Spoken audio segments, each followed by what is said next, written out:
সেদিন আমার খুব মোমোজ খেতে ইচ্ছে করছিল, তাই বাসায় কি আছে কি নেই এসব চিন্তা না করে মোমোজ বানাতে বসে গেলাম।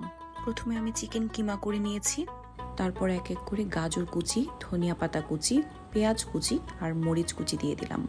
তারপর দিয়ে দিলাম লবণ, গোলমরিচ আর সয়া সস। আসলে আমি এতটাই এক্সাইটেড ছিলাম যে এটা শ্যুট করতে ভুলে গিয়েছি। যদিও বলে রাখি এটা অথেন্টিক কোনো মোমোজ রেসিপি না, তবে এভাবে বানালে কিন্তু খুবই মজা হয়। আর সেদিন অনেক বৃষ্টি হচ্ছিল বাহিরে। পুরটা আমার প্রিপেয়ার হয়ে গেছে, আর অফ ক্যামেরায় আমি র্যাপারটাও প্রিপেয়ার করে নিয়েছি। এবার একে একে আমি সবগুলো মোমোজ বানিয়ে নিলাম। আমি কিন্তু পুরটাকে একটু হালকা তেলে ভেজে নিয়েছি, আপনারা চাইলে এটা কাঁচাও ইউজ করতে পারেন। আর এই যে তৈরি হয়ে গেল সুন্দর একটা মোমো। এই পুটলি শেপটা ছাড়াও আমি আরো অনেক রকম শেপে তৈরি করে নিয়েছি। এখন এগুলো স্টিমারে দেওয়ার পালা। এখানে পাত্রটায় আমি অয়েল ব্রাশ করে নিয়েছি, আর এই যে স্টিমারে দিয়ে দিলাম। প্রায় 15 মিনিটের মতো এগুলোকে স্টিম করা হবে।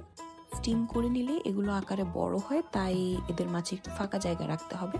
আর এই যে প্রিপেয়ার হয়ে গেল আমার মোমোস। আমি এগুলো স্টিমার থেকে তুলে নিচ্ছি, আর এই যে এখন খাবার পালা। Thanks for watching.